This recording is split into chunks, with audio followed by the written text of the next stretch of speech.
Hello, my friends. Welcome back to the Non-Toxic Environment Show. This is your host, Andy Pace. In keeping with the theme, I guess I would say, of this season of the show, in talking with specific health issues related to our built environment, related to the foods we eat, the materials we cover ourselves with, we are going to talk about a topic that I have never really discussed before on the show. ADHD in children. And I'm really excited to share this episode with you because it's truly amazing to me how so many of the reasons why you can attribute ADHD in children and why they develop it is, you could take away the term ADHD and throw in the term PANS or pandas or some other health issue related to mold exposure, a chemical exposure, or EMF exposure. It's all similar. It's like all on the same platform, and it's a fantastic discussion because I bring in Dana Kay. Dana authored the book Thriving with ADHD, and she talks a lot about her own child in going through it. And, she's a board certified nutritionist. She's a coach for those who have children with ADHD. And she works one-on-one. She does her own podcast, writes a blog, but it's a great discussion because we've never met before. As a matter of fact, in talking with her before the show, we kind of joked like, is this a topic for a healthy home show?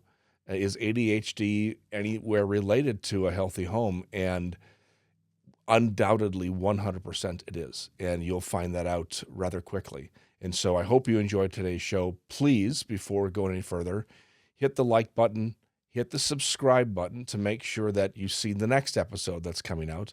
And please share with your family and friends. And especially if you yourself have a child with ADHD, if you have family members or friends that have children with ADHD, please share this episode. It was eye-opening, and I'm really excited and I'm honored to have her on the show and to talk about this with us. So please enjoy.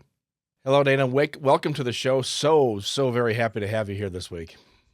Thank you so much for having me, Andy. I'm really excited. As I was just saying before, I haven't really been on a podcast about, these homes and, making sure we're, building green and healthy for you. And so that's why I was so excited to be on here today. Well, it really goes well with the theme of kind of this entire a season of the show. We're talking an awful lot about these other health issues that are related to our built environment, to what we surround ourselves with, what we wear, the foods we eat. It's not just chemical sensitivity and mold sensitivity, but it's a whole host of things that we've talked about. And this is something that, and you obviously can tell us how many children are diagnosed with this every year, and I imagine that number is just getting higher and higher. Yeah, it's a really good question. It's, ADHD is really one of the most common mental disorders affecting children. Even though I don't sound like I live in the US, I do live in the US. I live in Washington, been here for over 10 years. But in the US alone, there's about 6 million children that have been diagnosed, and 3/4 of them are actually receiving treatment of strong medication and or behavioral therapy. Wow.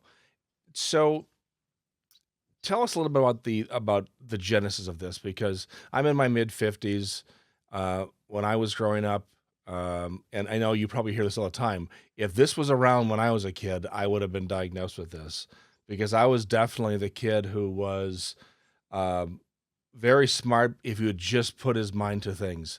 And I had a job when I was 12 years old. I was constantly doing things to keep myself busy.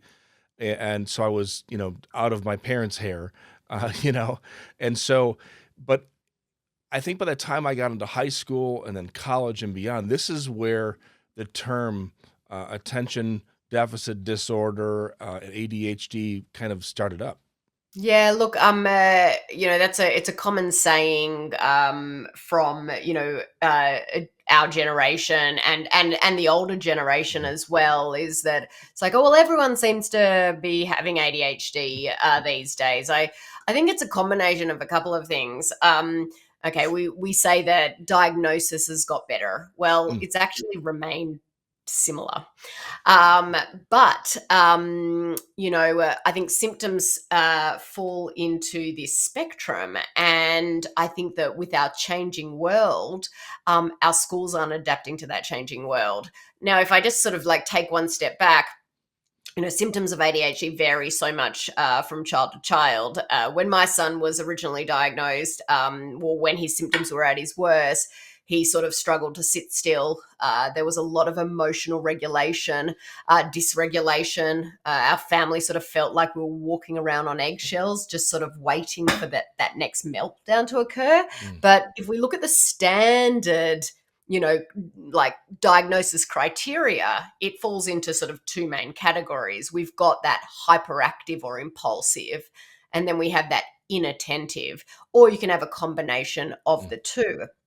So some symptoms include that, being unable to sit still, or that hyperactivity, impulsivity, fidgeting, unable to focus or pay attention. We've got excessive physical movement, talking, aggression, and emotional dysregulation. So if we really go and then answer your question, well, why is everyone seeming to be diagnosed with ADHD these days, or why weren't they diagnosed in the past? I think that, you talk a lot about stresses in the environment. Mhm. And that's one of the reasons that a lot of our kids are suffering. Mm. One of the biggest hidden stresses in our children's body, which it wasn't back in the day, is chronic inflammation. Ah. And, reducing inflammation is sort of one of the most important things we can do to support a child or anyone with ADHD naturally. If you think about, back in the day, you probably ate a lot less packaged food when you were a child. Mhm. You were able to go outside and play in the environment, get dirty in the dirt. Whereas our lives have become more sedentary. And so we're not exercising as much. Mhm. Our kids are on technology. There's so much more pressure on them at school to sit down, do a workbook, and they don't get much time to play. And so while our life has changed, our schooling hasn't adapted, and there are more things in the environment and in our food and in our houses and on our clothes that are contributing to inflammation. Wow. Now, inflammation it's essential in our bodies. It's essential for wound healing and immune responses. But chronic inflammation is different, and it becomes this ongoing internal stressor that really wreaks havoc on our body and our brain. Does that make sense? It makes tons of sense, and the interesting thing is that I'm thinking of, geez, some of these past discussions I've had with other experts in other fields, and it seems so much of this comes back to inflammation. And as you say, inflammation is needed to Hmm. create that healing response in the body, but it's where does it occur? And so Mm. I assume we're talking about inflammation in the brain, Yeah. or inflammation in the limbic system somewhere, that's causing this. That this is the cause of pans and pandas in children. It's the cause Yeah. of so many health ailments in both children So and adults. Yeah, so many. Look, I mean, if you break it down, I mean, it's inflammation in the body, it's inflammation in the gut, it's inflammation in the brain. I mean, as we said, we've got good inflammation. This is our body's sort of natural defense mechanism. If you Mhm. cut a finger, your body sends inflammatory signals to heal it. This is acute inflammation, and it's short term, and it's necessary. Then we've got bad inflammation, and this occurs when the body sort of stays in a prolonged inflammatory state. Chronic inflammation can be triggered by gut issues, toxins, poor diet, ongoing immune challenges. And then you've got this ugly inflammation, and that's when chronic inflammation remains unchecked. And it leads to all of these major health issues that you're talking about, including ADHD, including autoimmune diseases, including PANS and PANDAS. And so, the most important step for anyone that's suffering, whether it's suffering in your brain, whether it's suffering in your body, is start by reducing inflammation. And that should always be the first step to sort of creating a healthier body and a healthier home environment. So I know a little about ADHD just from this ADHD just from the some of the research I did prior to the show today, and I did read that a large percentage of kids who get diagnosed, it's hereditary. And so, but the interesting thing of that is what's happening, one, two, three generations before that's Mm-hmm. causing that genetic mutation, I guess I'd call it. Now we say this with those who have sensitivities to mold. There's a Mm-hmm. genetic testing. I think it's the HLA-DR gene that if you show this, you have a 25% higher chance of being extremely sensitive to mold and chemicals and so forth. Yeah. Is there a similar type of genetic test in ADHD? It's a really, really good question. So there's no specific gene that relates to ADHD. Okay. I actually do genetic testing in my business, and we look at a number of different genes. And we look at a pool of genes to see whether or not you've got a high risk rating for ADHD or a moderate risk rating or a low risk rating. Now, my son was diagnosed with ADHD when he was 4. He was immediately put on medication. The doctor wanted him on a 4th medication by the time he was 5. So my son was on 3 strong medications at the age of 5. Wow. But years later, I did this genetic test and it came back with those genes saying that he had a no risk of ADHD tendencies. Interesting. However, it said that depending on your lifestyle and your diet, you could show that you have ADHD like symptoms. Now, I have done probably about 400 or 500 of these genetic tests, and I can tell you probably about 3% of them, and all of the kids that I test have been diagnosed with ADHD, 3% of them actually have a high risk of ADHD tendencies. Wow. So you're probably wondering, well, why are all these kids being diagnosed? Because they can't sit still because their body's inflamed. Mhm. They can't concentrate. They've got this brain fog, which is the inability to focus. Right. Well, what's driving it? Okay, this chronic inflammation. Mhm. Well, you might be wondering, well, what's driving the chronic inflammation in the first place? Diet and gut health play a huge role, but another massive contributor is that toxic overload from the environment. But then you add on also some other genes, which you were talking about, your ability to process mold out of your body, your detoxification pathways. We've got a number of genes that we look at to go, well, if you can't detoxify all of these toxins out of your body, they're going to float around. Of course, they're going to contribute to not being out of focus. Of course, they're going to make you feel edgy in your body. Right. And I've got a bit of an analogy, which I think is a great one for listeners who, don't really know that much about genetics. Is this a video as well as an audio? It is. It is, it is. So I'll just grab my little trash can as I've got Nice. here. I love it. For those that are just listening, I'm holding a mini trash can. But we're all born sort of with this internal metaphorical trash can in our bodies, and ideally we want to keep that trash can as empty as possible, meaning that we want to minimize the toxic load that we're exposed to. But the reality is not all of us are born with an empty trash can. Some of us might have some of the stuff already in the trash can. For example, my son, when he was born, he was induced with medication. He was put on a CPAP machine immediately, given medications in the NICU. And so his trash can had a little bit of stuff. His little body was already carrying a bit of a burden before he even left the hospital. Now, as life goes on, his trash can started to fill up with these inflammatory substances like environmental toxins, mold in the house, heavy metals, pesticides from our food, food additives, things like that, and gut imbalances from antibiotic use.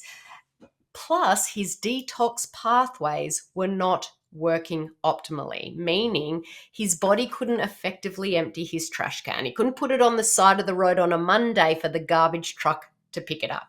So that trash filled up and filled up and filled up until it overflowed, wrong way around, overflowed in his body, spilling all the toxins back into his body, creating inflammation, exacerbating and triggering all of these ADHD like symptoms. So, if your child has ADHD, if your child has something else, if you have brain fog, your trash can is likely overflowing. Mhm. You know, their body, your body is struggling under a load of inflammation, and we need to focus on reducing it.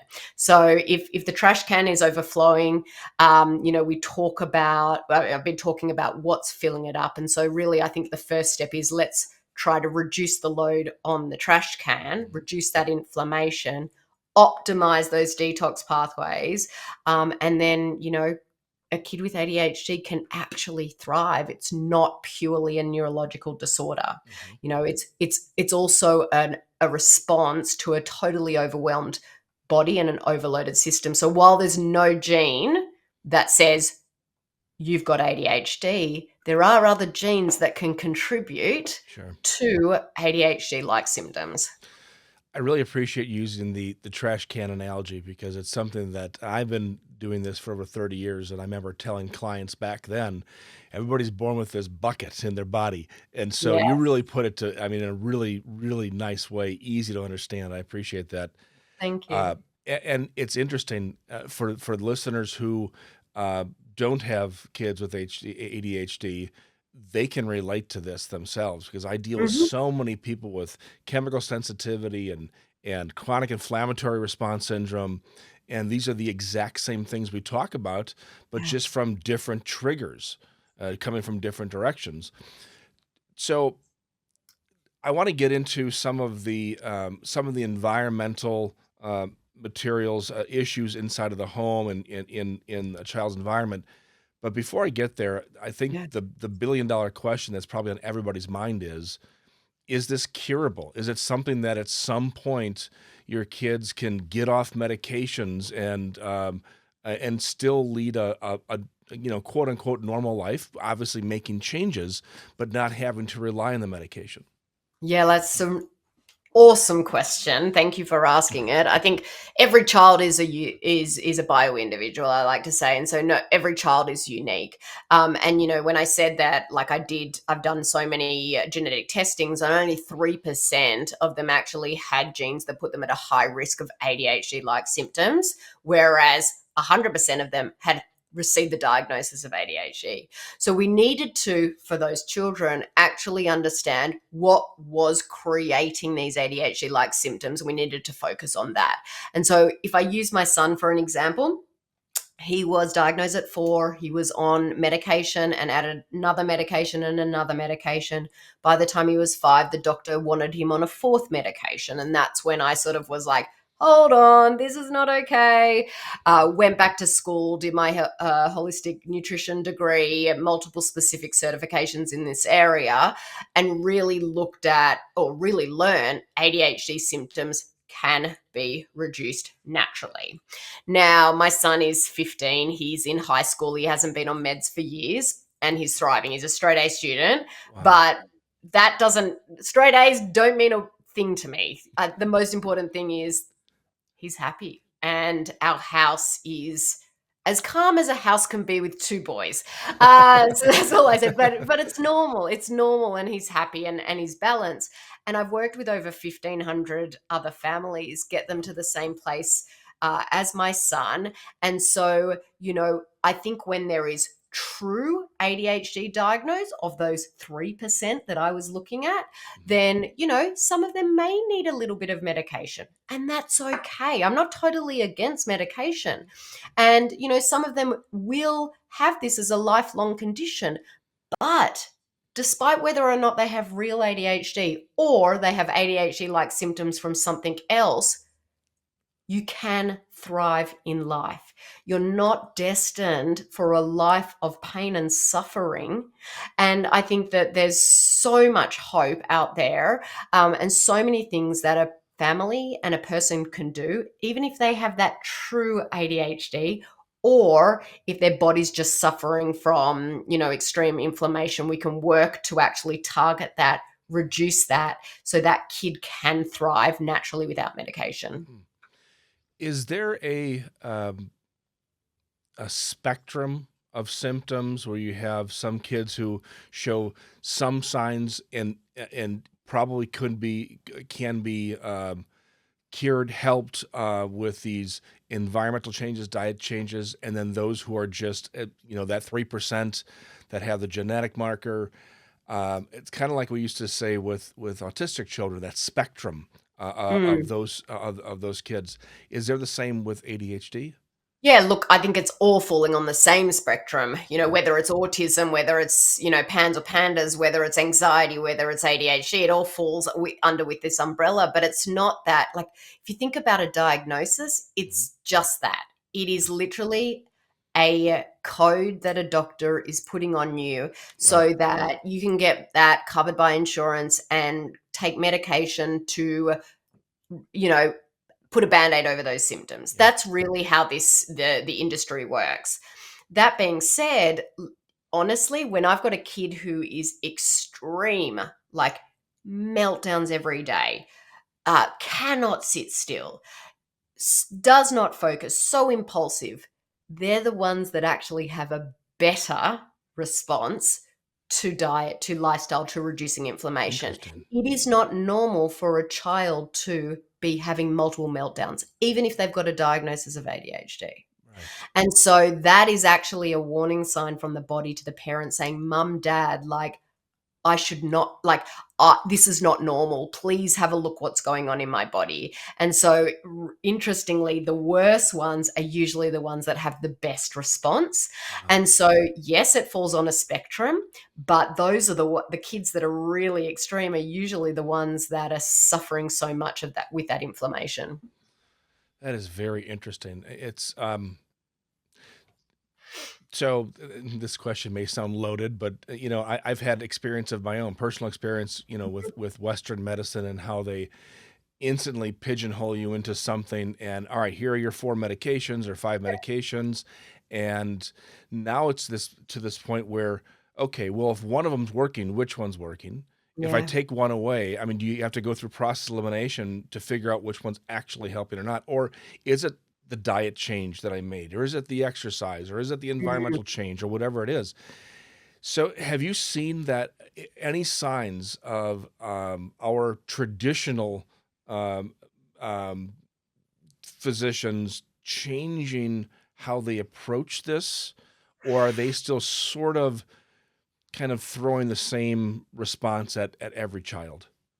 Yeah, look, I mean, when we first went to our doctor and he was diagnosed, my son was diagnosed with ADHD, the only course of action we were provided was medication. Mm.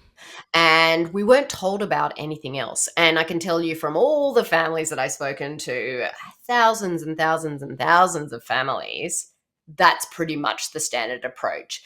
Now, 2025, is there some, new administration and new thought process around diet and the additives in some of our food? Yes, it's starting to be talked about much more than 11 years ago when my son was first diagnosed. But if we really look at, most pediatricians only receive 1 hour of nutrition training or 1 day of nutrition training in their whole degree. They Wow. just don't have that information. And so, there is a time and place for traditional medicine, 100%. Mhm. But to take a child who is 4 or 5 years old and say, this is what you've got to deal with, here's your medication, goodbye, and not give them any other options is completely wrong. I mean, my son is a perfect living example of being on 3 meds. Doctor wanted him on a 4th one.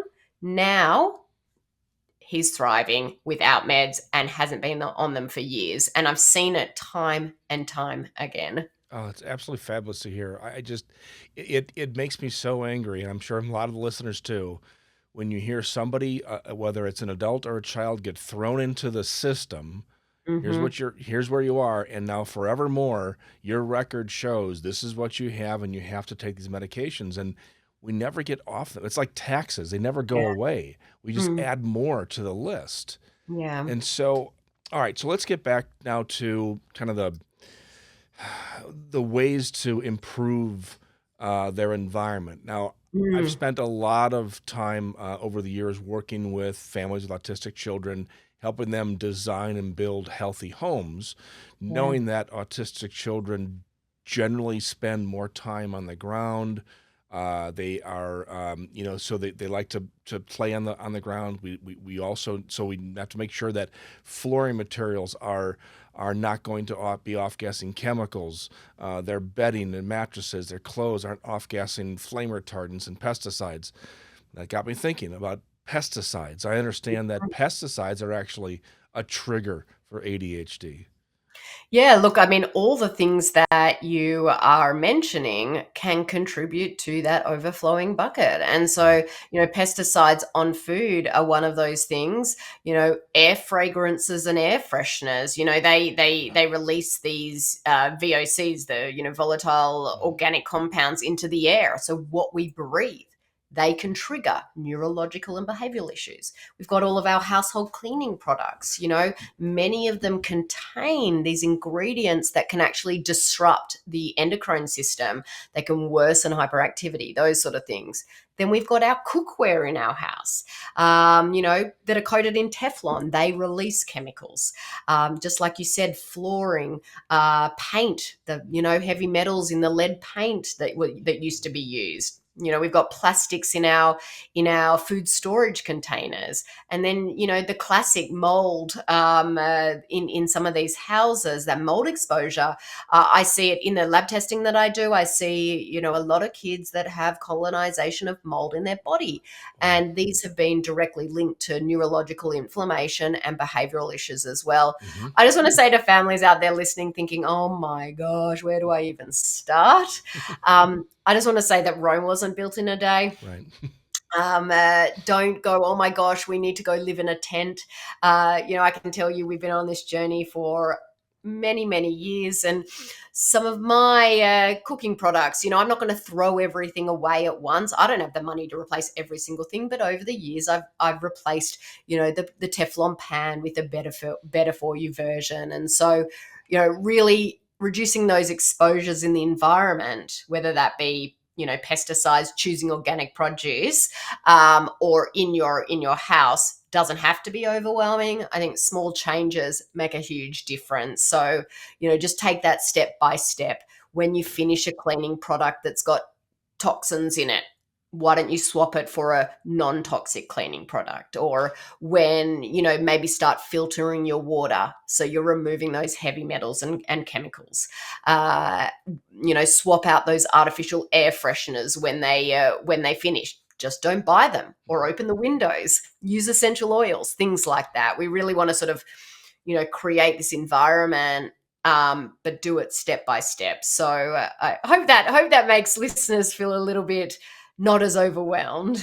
No, it's fantastic. It's amazing listening to you list these things that I've been talking about this for decades from a chemical standpoint, and what you are talking about is the exact same reasons why we want to reduce these pollutants in our home for various other reasons. It kind of amazes me that in my 30 plus year career, this is the first time that I've kind of stepped into this realm with Mm, ADHD. And I'm now wondering why I haven't before, because it is a complete mirroring of what happens with kids with pans and pandas, and what happens in homes where people develop chemical sensitivities. And it's the exact same message. And so this makes me believe even stronger in the fact that all we need to do is reduce that load yes. to make that to make that improvement. And it yes, reduce the trash in our bodies. Yeah. Uh, the and it's not about perfection. We cannot strive for perfection because we'll never achieve that, Mhm. whether physically or never achieve it in our heads like we've done enough. So just do something. Move the ball forward a little bit, to use like Yeah. a football analogy. Just move the ball forward, make an improvement, and it will help. Yeah, 100%. Making, that one step, it just takes one step. And that one step keeps you moving forward. I think that, like, if we take this more of a blanket approach, making our home environment, we're not going to be able to control everything in terms of toxins 100%. Our body should be able to do what it needs to do if it's not overloaded, if the trash can's not overloaded. So we want to just slowly start reducing the load on the trash can. That comes in the home environment, that comes into what we put in our body. And we want to then, like, repent and optimize the detoxification pathways and replenish the body. We start to reduce that load. The next step is to, let's help the body, give it the right nutrients, give it the right sort of raw materials it needs to heal and thrive. If you think of it like rebuilding a house, if you don't have high quality materials, you won't get like that strong lasting structure. And the same is true for our children's bodies and brains. As I said earlier, every child's unique. What works for one child might not work for another child, because everyone's a bio individual. And that's where we use functional lab testing. By running the right labs, you can actually identify exactly what each body needs, rather than taking sort of this one size fits all approach. So we're not just guessing, or just trying a random supplement. We're actually pinpointing those imbalances, those hidden stresses. Are they colonized with mold? Do they have bacterial overgrowth? Do they have nutritional deficiencies? And then we target those, and to be able to reduce those ADHD symptoms. So that's part of that replenishing, and then replenishing the body with food first. That building that strong foundation. Diet is the foundation of health. Diet is the foundation. Like, we're, again, building a house, you've got to have a strong foundation. That's diet for our body. And without that right fuel, the body and the brain can't function properly. So that's really, really important to get our body into a place where we can deal with some of these toxins that are coming into our environment. Have you seen or have done any research on any correlation between um, the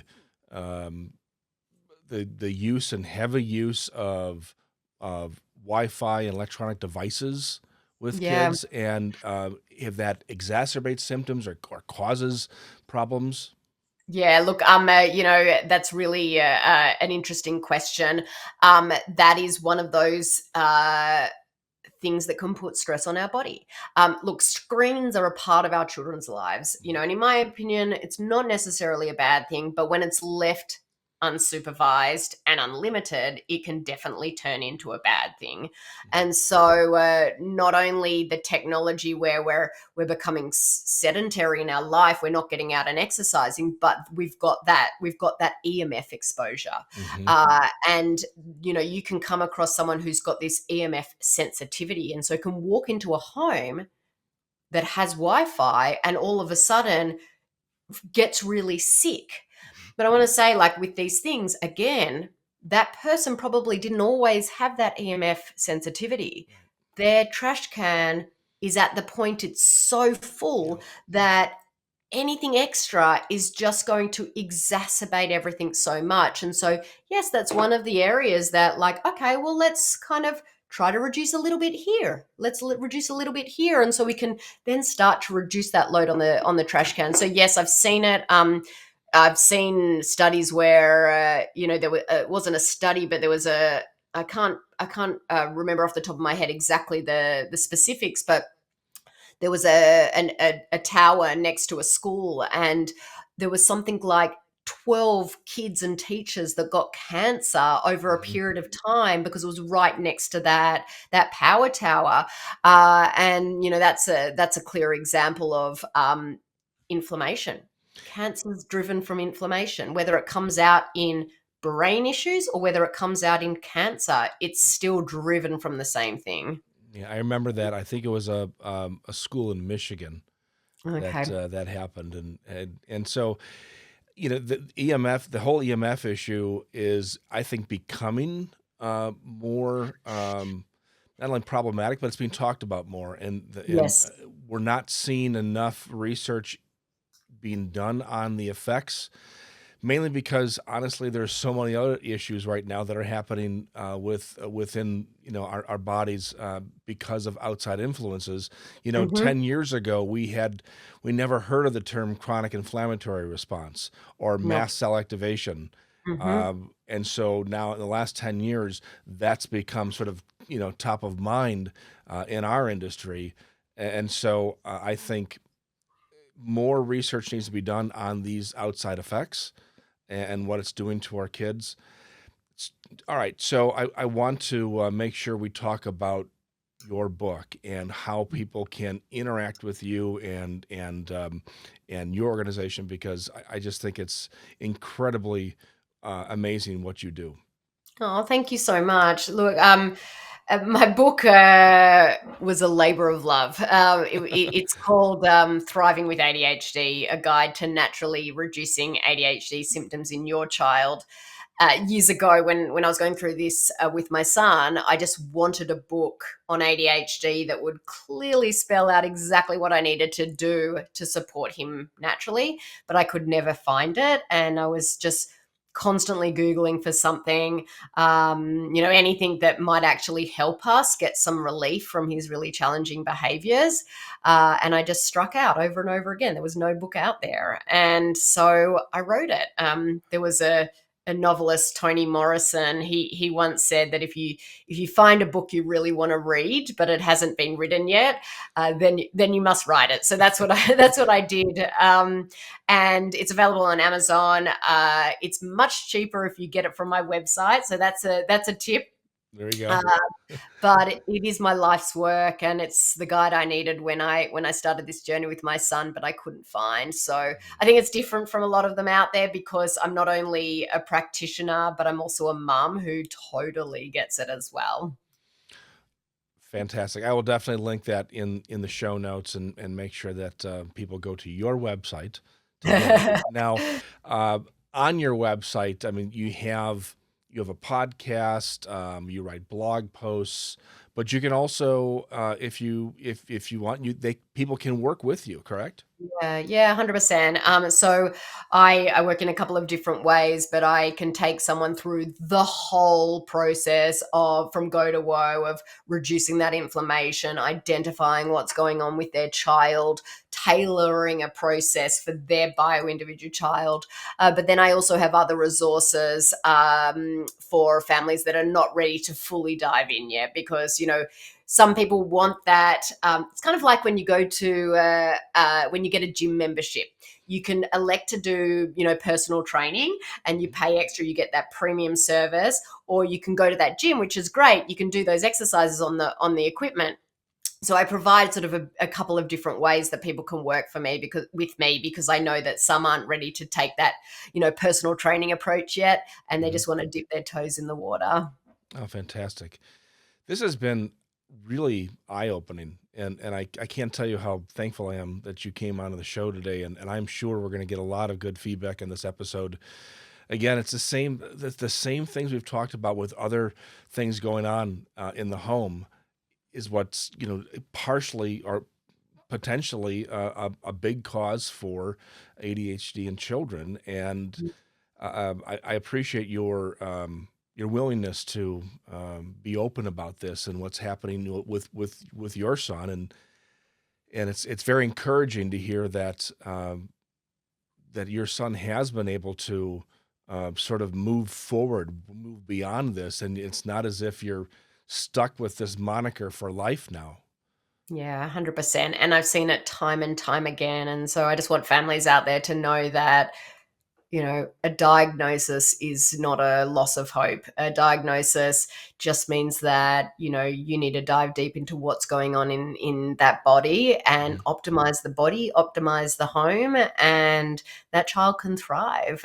There is hope out there, and you're not alone.